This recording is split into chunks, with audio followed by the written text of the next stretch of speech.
a political earthquake at the heart of the monarchy. What began as a family conflict escalated within a few months into one of the British Crown's most severe institutional interventions in decades. On the morning of January 31, 2026, a move was made at Buckingham Palace that, while described internally as a necessary safeguard for the future, appeared externally as an unprecedented break. Prince Harry and Meghan Markle's children were thus definitively thrust from the private sphere into the spotlight of state royal scrutiny. The decision was not impulsive but marked the culmination of a long chain of escalations. Within the monarchy, the perception had solidified that Archie Harrison Mountbatten-Windsor and Lilibeth Diana Mountbatten-Windsor were no longer merely the subject of a family conflict but had become an institutional risk. Internal assessments increasingly spoke of an erosion of royal responsibility, triggered by uncoordinated public appearances, legal gray areas, and a growing blurring of the lines between parenthood and personal branding. The turning point came when patience within the palace had already run out. While King Charles II repeatedly attempted to contact Prince Harry through official channels, these attempts proved fruitless. Simultaneously, Meghan Markle's international visibility increased, particularly at high-profile events outside the United Kingdom. The Crown began to perceive a loss of control not only over public image but also over the fundamental institutional integration of the children. Within the sovereign circle, these assessments intensified. What had previously been considered a private deviation was now classified as a structural problem. The concern focused less on individual appearances than on a recurring pattern: the use of royal symbolism, the mention of the children in commercial contexts, and a growing departure from established protocols. In this climate, the question of whether the monarchy was still fulfilling its historical protective function gained momentum. Princess Anne played a pivotal role during this period. Her report, compiled over months, brought together internal warning signs, external observations, and legal assessments. This report, submitted at the end of January 2026, fundamentally altered the dynamics of the situation. He linked individual incidents to form a comprehensive picture that, from the perspective of decision-makers, could no longer be ignored. In this picture, the children appeared not as passive companions, but as a projection screen for economic and media interests. At the same time, Catherine, Princess of Wales, was preparing for a new role behind the scenes. Without public announcement, she began to involve experts in child development, education, and institutional care. Within the palace structure, she was increasingly seen as a stabilizing force, embodying both emotional balance and institutional loyalty. Her potential appointment was discussed not as a symbolic act, but as an operational necessity. By the time the formal declaration was made on January 31, 2026, the decision had long since been made internally. The Crown took a clear stance. It was not about sanctioning the parents, but about continuity, protection, and long-term stability. With Catherine's official appointment as guardian of royal succession, a mechanism was activated that had existed for generations but was only used in exceptional circumstances. This measure abruptly altered the balance of power. A private dispute transformed into a state-sanctioned royal matter, from individual decisions to a question of institutional responsibility. For Prince Harry and Meghan Markle, this meant a drastic change. For Archie Harrison Mountbatten-Windsor and Lilibeth Diana Mountbatten-Windsor, it marked the beginning of a new, strictly regulated phase of their lives. The palace made it clear that the boundary between personal freedom and institutional duty had been redefined. The monarchy sent a signal that extends far beyond this specific case and raises questions that affect not only Great Britain. How far can an institution go to secure its future? And when does protection become an exercise of power? Is this step a necessary act of responsibility or the prelude to a dangerous decision-making process? What appeared to the outside world as a sudden show of force was, in reality, the result of months of escalation behind closed doors. Within the royal institution, a quiet but constant warning signal had been building up since mid-2025. Observers close to the palace noted a growing discrepancy between the formal obligations of the parents and the actual lives of Archie Harrison Mountbatten-Windsor and Lilibeth Diana Mountbatten-Windsor. This discrepancy was interpreted not as an isolated incident, but as a structural pattern. At the heart of internal debates was the issue of control. The children were increasingly moving outside clearly defined institutional responsibilities. Their places of residence changed, their educational models remained inconsistent, and public perception was shaped by shifting narratives. For the monarchy, this represented a dangerous ambiguity. Internal documents repeatedly pointed out that uncertainty surrounding minor members of the royal line could have long-term consequences for security, identity, and public legitimacy. Simultaneously, the legal situation was deteriorating. Several agreements reached after Prince Harry and Meghan Markle stepped back from active royal duties came under pressure. In particular, internal audits revealed that the line between private actions and royal symbolism was becoming increasingly blurred. For the decision-makers at the palace, this was not a semantic problem, but a very real risk. Any unauthorized use of royal references in an international context increased the institution's vulnerability. The escalation gained momentum as several reports were compiled. Security analyses, legal assessments, and observations from former staff members painted a picture of growing instability. It wasn't so much about spectacular individual incidents as it was about the accumulation of small transgressions. Each one, taken individually, might have been tolerated, but together, they created a scenario that was considered internally untenable.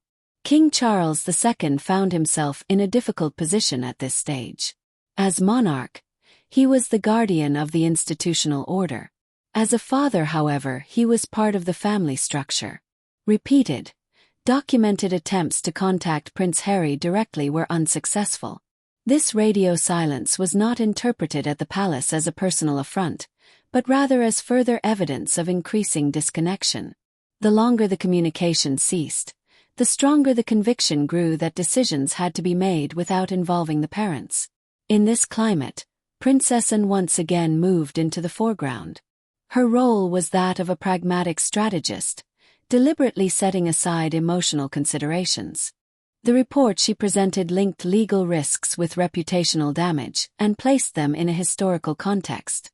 It made clear that in comparable situations in the past, the monarchy had always intervened when minors were caught between private interests and institutional expectations. At the same time, preparations intensified at the operational level. Working groups within the palace began to explore possible scenarios. These ranged from moderate adjustments to a comprehensive restructuring of responsibilities. It became increasingly clear that a symbolic appeal would not suffice. The situation demanded a formal, legally sound step. During this phase, Catherine, Princess of Wales, was systematically included in the deliberations. Her involvement was not public, but rather through internal consultation.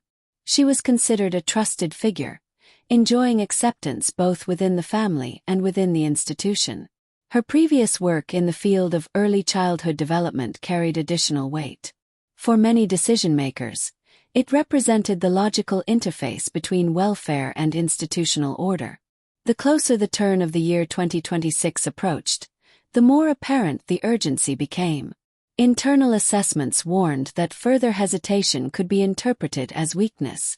The monarchy was confronted with the question of whether it wanted to actively exercise its protective function or passively allow it to erode. This question left no room for half measures. When the decisive bodies finally convened at the end of January 2026, the room for maneuver was limited. The escalation had reached a point where any further delay was considered a risk. The course had been set, and the step that was to follow was less a surprise than the consequence of a long, quiet process. But was the public prepared for what was to come, and what dynamics would this decision unleash internationally? The moment, which internal documents later referred to as the Red Line, did not arrive with a bang, but with a series of signals that coalesced into a clear break. For the monarchy's decision-makers, this point was reached when it became clear that warnings, internal agreements, and quiet corrections were no longer effective. From the palace's perspective, the risk had evolved from a theoretical possibility to an acute reality. The focus was less on a single event than on its symbolic power. The public perception of the same-sex children was beginning to shift from their role as private minors to that of a narrative tool. Internal analyses warned that precisely this transition had historically always been a trigger for institutional intervention. The Crown faced the question of whether to continue observing the process or actively interrupt it. The situation escalated when high-level reports emerged, revealing a recurring pattern. Appearances, materials and communication strategies in which Archie Harrison Mountbatten Windsor and Lilibeth Diana Mount Bonser were indirectly used as part of a larger narrative created unease within the relevant bodies. For the monarchy, this was not a media sideshow, but a security and public order issue. Children of the royal line are traditionally considered particularly vulnerable, precisely because they cannot decide for themselves about their public role. The decisive trigger was deemed irreversible internally because it touched on several sensitive issues simultaneously. It combined international attention with the use of royal symbolism and caused institutional control mechanisms to malfunction. The term institutional decoupling appeared for the first time in the internal protocols. This described the fact that actions were taking place outside the United Kingdom without any formal coordination or feedback. King Charles II was informed daily of new assessments during this phase. The tone of the reports changed noticeably. Where previously there had been talk of observation and monitoring, terms like containment and stabilization now dominated. The assessment was that further inaction could not only weaken the Crown's position but also, in the long term, jeopardize the children's legal protection. At the same time, the legal dimension became more acute. Several internal expert opinions concluded that inaction could be interpreted as tacit acquiescence. This risk was particularly serious. In the logic of the institution, acquiescence meant responsibility. Should it later emerge that protective mechanisms had been deliberately not activated, this would have had far-reaching consequences. Princess Anne pressed for clarity at this stage. Her position was unequivocal. The line was crossed as soon as the children's institutional identity could no longer be unequivocally protected. This assessment found broad support among those in consultation. The discussion thus shifted from the question of whether to proceed to the question of action. The options narrowed. The room for maneuver diminished. At this point, Catherine, Princess of Wales, was definitively considered the operational solution. Her role was intended to be stabilizing, not confrontational. The decision to appoint her was also seen as essential because she stood outside the immediate conflict zone, yet was deeply embedded in the institutional structure. She embodied continuity in a period marked by ruptures. When the internal bodies finally convened, the step was considered the only option. The concept of the red line symbolized the end of informal solutions. Crossing this line transformed the problem from a family matter into a question of state and royal responsibility. The monarchy chose to intervene actively before irreversible facts were established. This decision marked the transition from observation to intervention. It set in motion a process that could no longer be reversed and whose repercussions would extend far beyond the immediate case. Was this the necessary act to protect the most vulnerable, or the moment when the Crown consciously took a risk that could redefine its role in the 21st century? Crossing the red line marked the beginning of the phase in which political assessment became legal action. Behind the palace walls, a complex web of protocols, clauses, and historical precedents, which had existed for decades but had rarely been activated, came into play. To the public, the step appeared abrupt, but internally it was a meticulously prepared process based on firmly established mechanisms. At the heart of the matter was the realization that the monarchy bears not only a symbolic, but also a legal responsibility towards minor members of the royal line. This responsibility is not new, but deeply rooted in the institutional structures. For generations, rules have been established to address precisely those situations in which family decisions clash with the interests of the Crown. Now, these rules were gradually being drawn upon. The legal assessments presented to King Charles II painted a clear picture. Several clauses allowed the Crown to intervene in cases of persistent instability, particularly when minors appeared to be at risk due to unsafe living conditions, media exploitation, or institutional isolation. Crucially, the parents' moral judgment was not the deciding factor, but rather whether the existing safeguards were still effective. A key element of this phase was the integration of various legal fields. Family law, constitutional law, and institutional protocols were interwoven in a way that would ensure legally sound procedures. Internal legal experts cautioned against taking half-hearted measures. Any intervention must be unequivocally transparent and legally sound to withstand later challenges. Princess Anne once again proved to be a driving force in these discussions. She insisted that the process must not appear to be an emotional reaction. In internal meetings, it was repeatedly emphasized that any argumentation had to be based on documents, audit reports, and verifiable criteria. The decision should be made on paper, not in public debate. At the same time, preparations were made for its operational implementation. Within a few days, detailed plans were drawn up outlining the transition from elder responsibility to institutional oversight. These plans did not foresee an immediate physical separation, but rather a gradual transfer of key decision-making areas. Education, medical care, and public appearances would henceforth be under clear supervision. The selection of Catherine, Princess of Wales, as guardian of royal succession fits seamlessly into this logic. Her role was deliberately defined as supervisory and coordinating, not punitive. Internal documents described her as a guarantor of stability, tasked with bringing order to an environment perceived as increasingly fragmented. This was also intended to avoid the impression that the crown was completely relinquishing control to parents. The formal act itself was characterized by remarkable restraint. No public ceremony, no emotional address, but a precisely formulated declaration that referred to legal foundations. This very objectivity was considered crucial internally. The measure was meant to appear as a logical consequence, not a demonstration of power. With the activation of the protocols, the dynamic shifted definitively. What had previously been discussed as an option became binding reality. The monarchy thus signaled its readiness to employ its historical instruments in the 21st century if it perceived its core functions to be threatened. The protection of the next generation was defined as the overriding goal. This phase made clear just how far-reaching the Crown's institutional powers truly are. But it also demonstrated how delicate the line is between care and control. The use of old clauses in a modern, globalized context raises questions that extend beyond this specific case. Are these mechanisms a necessary safeguard in a mediatized world, or do they open the door to an expansion of institutional power? And how will the public react when historical protocols are increasingly used to resolve modern conflicts? With the formal activation of the protocols, a figure who had previously been deliberately kept in the background was finally thrust into the spotlight. Catherine, Princess of Wales, was now perceived not merely as a mediating force, but as a key figure in a comprehensive reorganization. Her appointment as guardian of royal succession marked a strategic turning point, one that garnered broad support within the monarchy and sent a clear signal to the outside world. The decision to appoint Catherine was neither accidental nor an act of symbolic solidarity. Internal assessments described her as a rare combination of personal credibility and institutional reliability.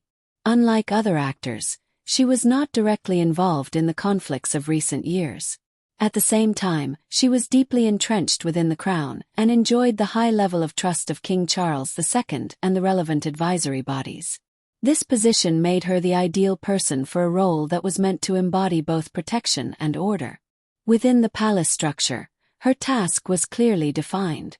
Catherine was not to act as a surrogate parent, but rather as the overarching guardian of stability and continuity. Her responsibilities encompassed key aspects of the lives of Archie Harrison, Mountbatten Windsor, and Lilibet Diana, Mountbatten Windsor, particularly their education, medical care, and public relations. These areas were considered critical points where the greatest tensions had previously arisen. The first internal measures followed swiftly. Working groups developed plans to allow the children to be reintegrated into clearly defined structures without abruptly uprooting them from their familiar environment. The goal was to create a transition that would ensure long-term stability while minimizing short-term stress. Great emphasis was placed on discretion in the planning. Public displays were to be avoided to shield the children from further media pressure. Catherine played an active yet discreet role in this process. She coordinated experts in education and child welfare, commissioned assessments, and restructured decision-making processes. Internally, she was described as pragmatic with a clear focus on feasibility. Emotional aspects were considered but not the sole criterion. The policy was clear. Protection takes precedence over symbolism. For the monarchy, this personnel decision also had a communicative dimension. Catherine was seen as a figure who enjoyed public trust and rarely polarized opinion. Her appointment was intended to prevent the move from being perceived as a purely power-driven intervention. Instead, it was meant to convey the image of a responsible, caring institution that acts when necessary. At the same time, the internal power structure shifted. With Catherine at the helm of the guardianship structure, the measures acquired a face associated not with confrontation but with continuity. This made it easier for the committees to present a united front and mitigate criticism. The Crown presented itself not as a punitive authority but as a stabilizing force. The roles of Prince Harry and Meghan Markle increasingly receded into the background during this phase. The institutional processes now operated independently of their direct involvement. For many observers, this was precisely the true significance of the decision. The monarchy made it clear that it was prepared to assume responsibility even when family ties became fragile. Catherine, Princess of Wales, thus became the key figure in a model that extends beyond the current case. Her role combined traditional care with modern governance. Whether this model would be judged as a long-term success or a risky precedent remained open at the time. What was certain, however, was that the future of Archie Harrison Mountbatten-Windsor and Lilibet Diana Mountbatten-Windsor was now taking on a completely new dimension. This shift raises fundamental questions. Can a single figure maintain the balance between protection and control in the long run? And will the public accept this new form of institutional care as a necessary step or interpret it as a sign of a growing distance between the monarchy and the modern family? With the appointment of Catherine, Princess of Wales, as guardian of the royal succession, a threshold was crossed from which there was no turning back. The decision not only changed the lives of Archie Harrison Mountbatten-Windsor and Lilibet Diana Mountbatten-Windsor, but also sent a clear signal about the future capacity of the monarchy to act. What was declared a protective measure quickly developed into a structural realignment with long-term consequences. Within the royal institution, the move was interpreted as a necessary stabilization. Processes now ran independently of short-term reactions or media pressure. Responsibilities were redistributed, control mechanisms were clarified, and decision-making processes were shortened. For the Crown, this meant a regaining of certainty. The state of uncertainty that had characterized the preceding months was considered to have been overcome. For Prince Harry and Meghan Markle, the situation was fundamentally different. Their role was effectively reduced to a limited parental function within clearly defined institutional boundaries.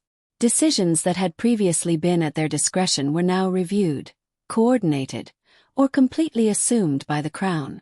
Internally, this shift was described not as a punishment, but as a consequence of an escalating situation. Nevertheless, it marked a profound shift in the parents' self-image. Internationally, the measure attracted considerable attention. Observers saw it as a precedent extending beyond the British context. The question of how far state and royal institutions may intervene in family matters moved to the forefront. This debate gained particular intensity in a globalized media landscape where private decisions can immediately take on political dimensions. For the children themselves, a period of reorientation began. The newly created structures aimed to establish continuity where fragmentation had previously prevailed. Education, care, and public perception were no longer to be determined by fluctuating influences, but rather by a long-term concept. Internal documents repeatedly emphasized that normality, not representation, was the ultimate goal. With this step, the monarchy consciously countered accusations of inaction. It made clear that it was prepared to assume responsibility even if this led to conflict. For King Charles II, this marked a clear shift in his stance as a monarch. The preservation of institutional stability was prioritized over personal considerations. This signal was perceived internally as consistent, but externally as harsh. In the long term, this decision alters the power structure within the royal family. It redefines the boundaries between private and institutional matters and defines who ultimately has the final say. The crown thus positions itself as an active player in matters of child welfare, at least when it is linked to one's own future.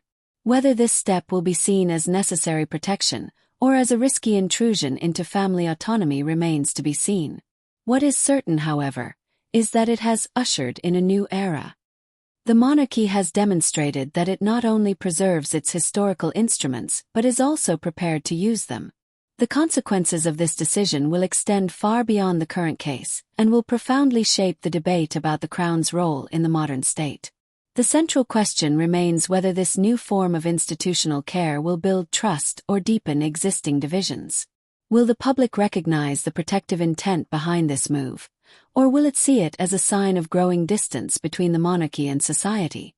The British monarchy's decision to appoint Catherine, Princess of Wales, as guardian of royal succession for Archie Harrison Mountbatten-Windsor and Lilibet Diana Mountbatten-Windsor marks a historic turning point. What began as an internal family crisis developed into an institutional issue of national significance. Over months, warning signs, legal assessments, and strategic considerations intensified until the crown finally acted. The focus was not on public controversy, but on the perception of a structural risk. The children were increasingly seen as exposed, their living conditions as unstable, and their role as unclear.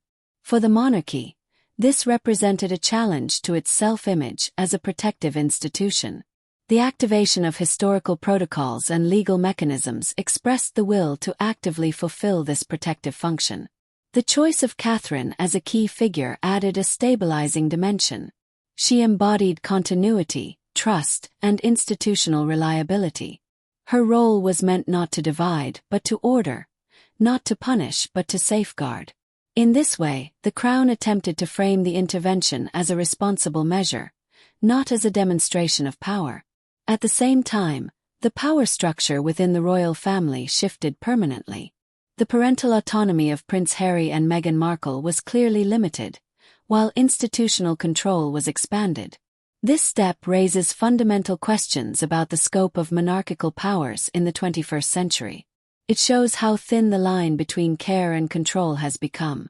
Ultimately, an open scenario remains. The crown has acted and drawn a line. Whether this line brings long-term stability or creates new conflicts remains to be seen. What is certain is that this decision redefines the role of the monarchy and has sparked a debate that extends far beyond this specific case.